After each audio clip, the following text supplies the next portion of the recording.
Hi everyone and welcome back to my channel. So in today's class we are going to study about past statement. Past statement basically it is a null statement. Past statement को आप null statement भी बोलोगे तो ये गलत नहीं होगा. तो बेसिकली इसका काम क्या होता है? इसका काम होता है कुछ भी नहीं करना. Past is a null statement that does nothing. Yes, you heard it right. ये कुछ भी काम नहीं करता है तो फिर हम past statement को यूज़ ही क्यों कर रहे हैं अगर इसका कोई यूज़ ही नहीं है? नहीं, ऐसी बात नहीं है, इसका यूज़ है. It is used as a placeholder for future code. Now what do we mean by placeholder? कभी भी आप ऐसे ऑनलाइन फॉर्म्स अगर आपने कभी फिल करे हो तो उसमें बेसिकली क्या होता है कि लेट्स से ये कुछ स्पेस है जो आपको दे रखे है. अब यहाँ पर लिखा हुआ होता है enter your name. Enter your name क्यों लिखा हुआ होता है? यूज़र को बताने के लिए कि यहाँ पर इस पर्टिकुलर स्पेस के अंदर what you have to enter. And जैसे ही अगर आप नेम को एंटर करना स्टार्ट करोगे तो ये पर्टिकुलर प्लेस होल्डर यहाँ से हट जाता है. तो कुछ ऐसा ही काम हमारे पास्ट स्टेटमेंट का होता है. पास्ट स्टेटमेंट हम बेसिकली यूज़ इसलिए करते हैं ताकि जब भी हमको फ्यूचर के अंदर फॉर लूप्स की ज़रूरत पड़ती है तो उसके अंदर हम पास्ट स्टेटमेंट को इंक्लूड कर सकते हैं. Now basically what is happening over here, यहाँ पर हमने एक फॉर लूप लिखा लेकिन इसके अंदर हमने कुछ भी काम परफॉर्म नहीं करवाया है. हमने यहाँ पर एक रेंज तो दे दी कि हाँ हमको 5 तक के नंबर चाहिए लेकिन हमने यहाँ पर कुछ भी फॉर लूप के अंदर कुछ भी नहीं लिखा है. हमने बस यहाँ पर पास्ट स्टेटमेंट लिखा है. पास्ट स्टेटमेंट हम तब लिखते हैं जब मुझे एक एम्प्टी फॉर लूप को क्रिएट करना होता है. अब हम पास्ट स्टेटमेंट को स्पेसिफिकली क्यों यूज़ करते हैं? देखो मेन यूज़ क्या होता है ना इसका कि लेट्स से कि मैं यहाँ पर एक फॉर लूप बना दे फॉर आई इन रेंज. यहाँ पर हम मेंशन कर देते हैं 5. ठीक है, ये काम हमने कर दिया कंप्लीट. नाउ जब हम इसको रन करेंगे तो यहाँ पर ये हमको शो करेगा एरर. एरर क्या आती है उसको एक बार देख लेते हैं. यस, इसने क्या है, इसने बोला कि expected and indented block after for statement on line number 1. इसका मतलब क्या है कि हमारा जो पाइथन का इंटरप्रेटर है, पाइथन का interpreter was expecting something to be written inside this for loop. Indented block मतलब कि इसके बाद की जो स्पेस है अगर मैं यहाँ पर एंटर करूँ तो यहाँ पर कुछ काम होना चाहिए था. आप फॉर लूप को या फिर कभी भी अगर आप इफ स्टेटमेंट्स को भी क्रिएट कर रहे हो तो आप उनको एम्प्टी नहीं छोड़ सकते हो. नाउ हमको क्या करना है, लेट्स से कि मैं इसके अंदर लिख देती हूँ पास. अब इसको एक बार हम रन करवा कर देखते हैं. तो इस केस में हमारे पास कोई भी एरर नहीं है. लेट्स डू वन थिंग कि इसके बाद हम एक मैसेज भी प्रिंट करवाते हैं ताकि हमको पता चले कि हाँ हमारा ये लूप सक्सेसफुली एग्जीक्यूट हो चुका है. तो इसको करवाते हैं रन एंड यस हमको यहाँ पर हेलो शो है. लेकिन लेट्स से कि मैं यहाँ पर पास नहीं लिखती हूँ एंड उसके बाद हम जब इसको रन करेंगे तो ये रन नहीं करेगा. इनफैक्ट फॉर लूप के बाद जितनी भी स्टेटमेंट्स होंगी वो कभी भी रन नहीं करेंगी. कभी भी रन क्यों नहीं करेंगी? क्योंकि पाइथन यहीं पर रुक जाएगा. वो क्या बोलेगा कि आप पहले मुझे यहाँ पर एक पर्टिकुलर स्टेटमेंट्स दो, पर्टिकुलर काम दो जो कि मैं फॉर लूप से करवा पाऊँ. तो बस हम पास स्टेटमेंट को इसलिए यूज़ करते हैं ताकि अगर मुझे आज फॉर लूप बनाना है लेकिन अभी मुझे उससे कुछ काम नहीं है लेकिन हो सकता है कि फ्यूचर के अंदर जाकर मुझे उसके अंदर कुछ काम परफॉर्म करवाना हो तो वो काम करवाने के लिए हम यहाँ पर सिंपली पास्ट स्टेटमेंट को लिख सकते हैं ताकि फर्स्टली ना तो हमको कोई एरर आएगी, सेकेंडली हमारा जितना भी कोड है जो कि हमने फॉर लूप के बाद लिख रखा है वो सक्सेसफुली एग्जीक्यूट भी हो जाएगा. ठीक है, सो मेनली पास्ट स्टेटमेंट को हम यूज़ कर रहे होते हैं या तो एक्सेप्शंस के अंदर यूज़ करते हैं या फिर ट्राई कैच ब्लॉक के अंदर यूज़ करते हैं. ट्राई कैच ब्लॉक को हम तब यूज़ करते हैं जब हमारे कोड के अंदर ऐसी एरर्स होती हैं जो कि हो सकती हैं. फॉर एग्जाम्पल अगर हम ले लिस्ट का अगर हम एग्जाम्पल ले तो लिस्ट में क्या होता है हमारे पास इंडेक्सिंग होती है. लेट्स से कि यूज़र एक ऐसे इंडेक्स को एक्सेस करवाना चाह रहे हैं जो कि लिस्ट के अंदर प्रेजेंट ही नहीं है. लेट्स से कि हमारे पास जो लिस्ट है उसके अंदर 1 2 3 4 ये 5 इंडेक्सेस हमारे पास प्रेजेंट है and user is trying to access index number 8. तो इंडेक्स नंबर 8 तो हमारे पास प्रेजेंट ही नहीं है. तो उस केस के अंदर हमारे पास एरर शो होने की बजाय हमारे पास एक सिंपली मैसेज प्रिंट होकर आ जाए कि आप जिस इंडेक्स को एक्सेस करवाना चाह रहे हो वो इंडेक्स एक्सेस नहीं करता है.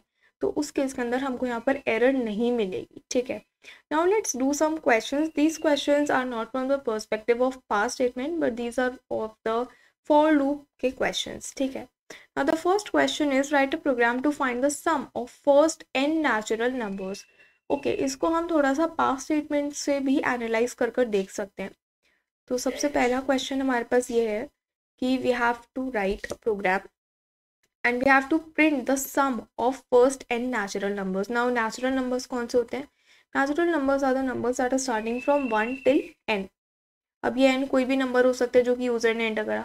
सम of first n natural numbers का यहाँ पर क्या मतलब है कि अगर यूजर ने एंटर करा लेट्स से 5, तो सबसे पहले मेरे पास 1 + 2 होना चाहिए, देन इसका जो भी रिजल्ट है उसके अंदर मुझे +3 करना है, इसका जो भी रिजल्ट आ रहा है मेरे पास उसके अंदर मुझे +4 करना है, देन इसका जो भी रिजल्ट आ रहा है उसके अंदर मुझे +5 करके इसका जो भी आंसर है वो मुझे यूज़र को आउटपुट के तौर पे दे देना है। ठीक है, इसका पूरा का पूरा ये मतलब है। इसका मतलब क्या है कि मुझे यहाँ पर एक पर्टिकुलर टास्क है जो कि मुझे रिपीटेड मैनर के अंदर परफॉर्म करवाना है, और वो क्या है, मुझे रिजल्ट लेना है, उसके अंदर एडिशन परफॉर्म करना है जब तक मेरी n की जो वैल्यू है, दैट इज़ अगर यूज़र ने 5 एंटर करा है तो वो 5 में वहाँ तक पहुँच ना जाऊँ, तब तक मुझे एडिशन परफॉर्म करते रहना है। ठीक है, इसको एक बार कोड में लिखेंगे। तो कोड में जब हम लिखेंगे यहाँ पर, तो सबसे पहले तो हम यूज़र से इनपुट करवाएंगे। So n is equals to int input enter the number. ठीक है, यहाँ पर हमने नंबर एंटर करवा लिया। उसके बाद हमको यहाँ पर एक वेरिएबल बनाना है, एक एक्स्ट्रा वेरिएबल बनाना है जिसका नाम हम ले लेते हैं सम। सम की वैल्यू को हम यहाँ पर 0 से इनिशियलाइज कर रहे हैं, क्योंकि अगर मैं आपको यहाँ पर रिजल्ट में दिखाऊँ तो यहाँ पर बेसिकली हो क्या रहा है कि पहले वाले डिजिट्स, पहले वाले नंबर्स का जो भी सम है उसके अंदर हम अपना न्यू नंबर ऐड कर रहे हैं। नंबर को ऐड करके हम क्या कर रहे हैं, उस सम को उसी के अंदर स्टोर करवा रहे हैं। इसका मतलब क्या है कि अगर सम की वैल्यू लेट्स से मेरे पास 1 है, लेट्स से 1 नहीं 3 है हमारे पास, 1 + 2 हो गया, यहाँ पर 3 आ गया, एंड हमारे पास जो नेक्स्ट नंबर है दैट इज 4, तो इनकी जो भी वैल्यू है दैट इज 7, तो 7 मेरे पास इस पर्टिकुलर सम के अंदर स्टोर हो जाएगा। नेक्स्ट टाइम जब हम परफॉर्म करेंगे तो क्या होगा, सम इज इक्वल्स टू सम की अपडेटेड वैल्यू विच इज 7 + नम 5, तो ये हमको यहाँ पर 12 लेकर दे देगा। इसको हम कोड करते हैं एंड ड्राई रन से एक बार अच्छे से समझेंगे इसको। तो यहाँ पर करते हैं for I in range, mainly हम फॉर लूप के साथ रेंज को ही इंटीग्रेट करके यूज़ कर रहे होंगे। ठीक है, तो मुझे कहाँ से स्टार्ट करना है, I have to start from 1। तो मुझे कहाँ तक जाना है, n तक जाना है क्या मुझे, n तक हम नहीं जाएंगे। n तक क्यों नहीं जाएंगे, क्योंकि मैंने आपको लास्ट लेक्चर में बताया था कि जब भी हम रेंज की बात करते हैं, रेंज में हमेशा हमारी ये वाली जो वैल्यू है उससे एक कम वैल्यू तक ही हम आइट्रेट कर रहे होते हैं। अगर I want to iterate up to n, तो मुझे n+1 तक लूप चलाना होगा।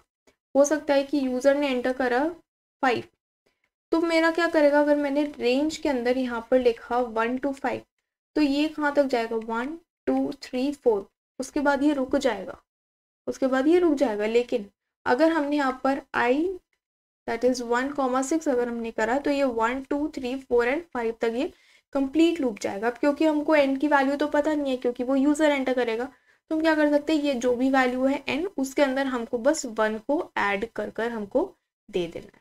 ठीक है, तो यहाँ पर 1 को ऐड कर देंगे एंड इसके बाद हम क्या करेंगे, सम हमने एक वेरिएबल बना रखा है, सम के अंदर मुझे क्या करना है, आई की वैल्यू को यहाँ पर सम कर देना। आई की वैल्यू जैसे जैसे बढ़ती जाएगी वैसे वैसे हमारे पास जो सम की वैल्यू वो भी बढ़ेगी।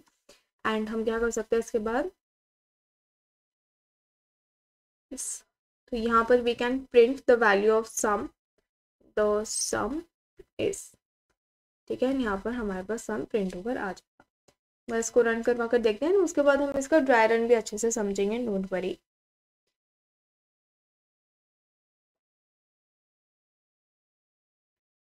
Okay, so let's enter the number, 5 he enter कर देते हैं हम, तो इसका सम हमको दे रहा है यहाँ पर 15। अब यहाँ पर स्टेप बाय स्टेप समझते हैं कि हो क्या रहा है।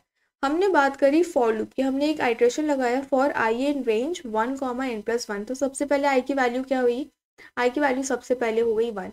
अब क्योंकि हमने सम को 0 से इनिशियलाइज कर रखा है, यहाँ पर हम समझाते हैं, सम को हमने स्टार्टिंग के अंदर 0 से इनिशियलाइज कर रखा है एंड आई की वैल्यू अभी स्टार्टिंग के अंदर 1 है। तो जब हमने परफॉर्म करा sum equals to sum plus I, तो यहाँ पर क्या परफॉर्म हुआ, 0 + 1 विल गिव अस 1। अब ये जो 1 है ये यहाँ पर जाकर स्टोर हो गया एंड सम की जो वैल्यू है वो बार बार अपडेट होती जाएगी। ठीक है, उसके बाद हम वापस से ऊपर गए, अब सम की जो updated value that is 1 and I की जो वैल्यू हो गई है दैट इज 2। अब हम सेकेंड आइट्रेशन पर आ गए, वापस से हमारे पास सेम स्टेटमेंट ये है, sum is equals to sum plus I. तो अब यहाँ पर क्या होगा, सम की updated value which is 1 plus I की वैल्यू विच इज 2। अब ये 3 भी जाकर हमारे पास सम के अंदर स्टोर हो जाएगा। जब हम थर्ड आइट्रेशन में आएंगे तो सम की वैल्यू 3 हो चुकी है एंड आई की वैल्यू 3 हो चुकी है। यहाँ पर परफॉर्म करेंगे, it would be 3 + 3 that would be 6, 6 will be stored in the sum. Fourth iteration पर आए, जब सम की वैल्यू हो गई 6 एंड आई की वैल्यू हो गई 4, अगेन सम करेंगे तो हमारे पास सम के अंदर क्या आएगा, 6 + 4 which is 10, 10 would be stored over here. Then हमारे पास सम की वैल्यू हो गई 10 एंड आई की वैल्यू हो गई हमारे पास 5। जब इसका हम सम करवाएंगे, it would be 10 + 5 which will give us 15 and 15 will be stored in this sum. Okay, अब क्या हुआ, हमारे जो सम की वैल्यू है वो तो अपडेट हो गई 15 से, एंड हमारी आई की वैल्यू हो गई 6, लेकिन आई की वैल्यू 6 के लिए हमारे पास ये पर्टिकुलर लूप रन नहीं करेगा। क्यों? क्योंकि रेंज में हमने आई n+1 लिखा है, n की वैल्यू अगर 5 है तो ये टोटल वैल्यू कितनी हो गई, 5 + 1 विच इज 6। तो 6 यहाँ पर एक्सक्लूसिव होता है, यहाँ पर 6 को हम इंक्लूड नहीं करते हैं, तो यहाँ पर हमारे पास सिंपली 15 यहाँ पर प्रिंट होकर आ जाएगा। We can try out this with other numbers as well. यहाँ पर हम एक बार 10 को एंटर कर देखते हैं। Okay, let's enter 10। तो यहाँ पर हमारे पास सम आ गया 55। You can try run this code as well, ठीक है। Now let's move to the second question which is very similar to the first we have tried just now. The question is, right, we have to write a program to calculate the factorial of first n natural numbers. First and second question में बस एक ही difference है कि पहले हमको सम calculate करना था, अब हमको फैक्टोरियल कैलकुलेट करना है। फैक्टोरियल बेसिकली होता क्या है? फैक्टोरियल की जब हम बात करते हैं, लेट्स से कि किसी ने आपको बोला you have to calculate 5 factorial. अब ये जो फैक्टोरियल वाले क्वेश्चन है ये मेनली 11th-12th की क्लास में आ जाते हैं, but if you don't know it's okay, मैं आपको अभी समझा देती हूँ क्या होता है। अगर हमने लिखा 5 फैक्टोरियल, इसका मतलब क्या है कि 5 से पहले एंड 5 तक जितनी भी नंबर्स हैं उनका मल्टीप्लिकेशन, दैट इज 5 फैक्टोरियल अगर हमने लिखा, दैट मीन्स 5 × 4 × 3 × 2 × 1। अब यहाँ पर आप बोलोगे कि 5 में तो 0 भी इंक्लूड करना चाहिए क्योंकि 5 से पहले तो 0 भी आता है। यस, हम 0 इंक्लूड कर सकते हैं, बट यहाँ पर हम 0 को 0 ना लिख कर 0 फैक्टोरियल लिखते हैं। एंड मैथ्स के अंदर एंड इवन प्रोग्रामिंग के अंदर भी 0 फैक्टोरियल की वैल्यू हमको 1 दे रखी होती है एंड 1 फैक्टोरियल की भी वैल्यू हमको यहाँ पर 1 ही दे रखी होती है। तो मोस्ट ऑफ द केसेस के अंदर हम 1 को इंक्लूड नहीं कर रहे होते हैं। सो अगर आप यहाँ पर इसको थोड़ा सा एनालाइज करोगे, सो इट वुड बी, सबसे पहले हमारे पास यहाँ से स्टार्ट करते हैं 2 × 3 × 4 × 5, देन इसका करेंगे इट वुड बी 6 × 4 × 5, देन इसका कर लो it would be 20 × 6 and the answer would be 240। Okay, answer would be 120। I just doubled it, answer हमारे पास क्या आएगा, 120 आएगा। सिमिलरली अगर कोई मुझे बोलता है you have to calculate 4 factorial, तो वो हम कैसे करेंगे, 4 × 3 × 2 × 1, तो इसका जो भी आंसर है वो हमारे पास 4 फैक्टोरियल हो जाएगा। अब यहाँ पर भी हम एक चीज़ बहुत ही कॉमनली कर रहे हैं, वो क्या है, रिपीटेड मैनर के अंदर मल्टीप्लिकेशन कर रहे हैं। यहाँ पर पहले हम एडिशन कर रहे थे, यहाँ पर हम मल्टीप्लिकेशन कर रहे हैं। दोनों के अंदर हमने जो स्टेटमेंट इंक्लूड करा था, this statement remains same in both the cases. Difference क्या आएगा कि यहाँ पर हम सम की जगह पे एक दूसरा वेरिएबल बना सकते हैं, लेट्स से हम फैक्ट नाम का वेरिएबल बना सकते हैं या फिर आप मल्टीप्लिकेशन नाम का वेरिएबल बना सकते हो। इसके अंदर मुझे क्या करना है, जो भी प्रीवियस वैल्यू है उसका मुझे मल्टीप्लिकेशन करना है। प्रीवियस वैल्यू ले लो या फिर न्यू वैल्यू ले लो, उसका मुझे यहाँ पर करना है मल्टीप्लिकेशन। फैक्टोरियल का जो क्वेश्चन है इसको हम फंक्शंस से या फिर रिकर्जन से भी सॉल्व कर सकते हैं, जो कि हम आगे आने वाले लेक्चर्स के अंदर बहुत ही डिटेल के अंदर कवर अप करने वाले हैं। तो यहाँ पर हमने क्या करा, हमने एक फैक्ट नाम का एक थर्ड वेरिएबल बनाया एंड यहाँ पर हम आई की वैल्यू जो कि पहले 1 होगी, देन 2 होगी, देन 3 होगी, देन 4 होगी एंड देन 5 होगी, तो वहाँ तक हम इसको लेकर जा रहे हैं एंड उसका जो भी प्रोडक्ट है वो हम फैक्ट के अंदर ही स्टोर करवा रहे हैं ना। यहाँ पर जैसे हमारे पास सम की वैल्यू बार बार अपडेट हो रही थी, सिमिलरली यहाँ पर फैक्ट की भी वैल्यू बार बार अपडेट होगी। तो यहाँ पर अगर मुझे इस कोड के अंदर थोड़ा सा चेंज करना हो तो वो चेंज कुछ इस तरीके का हो सकता है। सबसे पहले इसको कर देते कमेंट आउट, यहाँ पे फैक्ट बनाते हैं हम फैक्ट, ठीक है, फैक्टोरियल के लिए मैंने यहाँ पर फैक्ट बनाया। अब यहाँ पर इसकी बात को ध्यान रखना है कि यहाँ पर हमको इसको 0 से इनिशियलाइज नहीं करना है। 0 से क्यों नहीं करना है, क्योंकि जब भी हम किसी भी वैल्यू को 0 से मल्टीप्लाई करते हैं तो वो पूरी की पूरी वैल्यू 0 हो जाती है। तो जब भी हमको मल्टीप्लाई के लिए लेनी है तो हम इसको 1 से इनिशियलाइज करेंगे, सम के लिए लेनी है तो वो 0 से इनिशियलाइज करेंगे, ठीक है। और यहाँ पर भी हम अपनी वैल्यूज़ को चेंज कर देते हैं, फैक्ट कर देते हैं इसको भी, यस। अब यहाँ पर मल्टीप्लिकेशन लगाएंगे हम sign in place of some. ठीक है, हमारे पास जो फॉर लूप की रेंज की वैल्यू है वो यहीं तक जाएगी, दैट इज 1 से ले तक n+1 तक जाएगी। Fact is equals to fact multiplied by n हो जाएगा, एंड यहाँ पर फैक्ट को प्रिंट करवा लेते हैं। डोंट वरी, अभी हम इसका भी ड्राई रन अच्छे से समझने वाले हैं। इस जगह हम लिखते हैं फैक्टोरियल यस, ठीक है। Now let's run the code.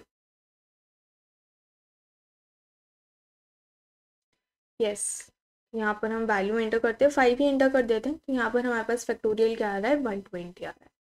एक बार वापस से इसको रन करवाते हैं। इस बार लेट्स एंटर 6। यस, 6 के केस में हमारे पास 720 यहाँ पर हमारे पास प्रिंट होकर आ रहा है। ठीक है, अब समझते हैं कि हम कर कैसे रहे हैं, हो कैसे रहा है। तो basically what is happening at first, fact को हमने 1 से यहाँ पर इनिशियलाइज करा, एंड आई की वैल्यू क्या है, अभी हमारे पास 1 है at the first iteration I am talking about. ठीक है, लूप के अंदर आए, fact is equals to fact multiplied by I हमने यहाँ पर करा। फैक्ट की वैल्यू क्या है 1, आई की वैल्यू क्या है 1, तो इसका आंसर क्या है 1 हमारे पास यहाँ पर फैक्ट के अंदर जाकर स्टोर हो गया। सेकेंड आइट्रेशन में क्या हुआ, सेकेंड के अंदर फैक्ट की वैल्यू क्या होगी 1, this is the updated value. अब यहाँ पर 1 × 1 करेंगे तो वो 1 ही रहेगा, तो यहाँ पर कोई घबराने वाली बात नहीं है कि हमारा तो आंसर ही चेंज नहीं हुआ, कोई बात नहीं। आई की वैल्यू अब यहाँ पर हो गई 2। Now we are talking about the second iteration. तो यहाँ पर क्या हुआ, फैक्ट की previous updated value which is 1 multiplied by 2 which will give the answer as 2। अब यहाँ पर फैक्ट के अंदर हमारे पास अपडेट होकर 2 स्टोर हो जाएगा। थर्ड आइट्रेशन पे जब हम आएंगे तो फैक्ट की वैल्यू अपडेट होकर हो गई है 2।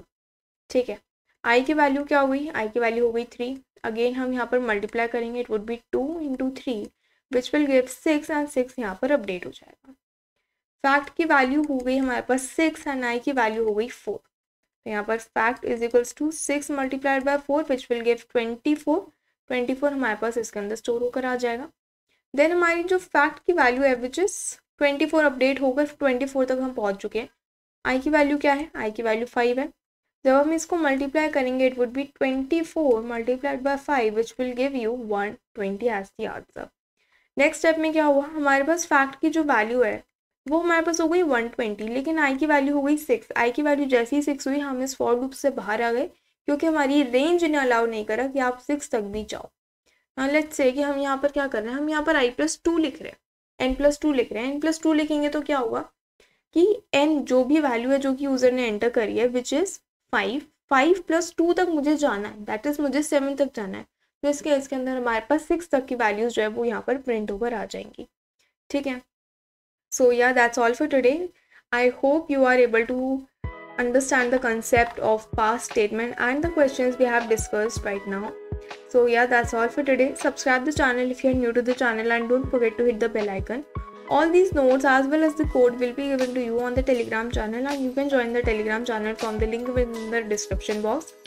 So yeah, I'll meet you in the next video, and if you are having any doubt regarding today's lecture or any of the previous lectures, feel free to comment me down and I'll take up your doubts. I'll meet you in the next lecture. Thank you so much.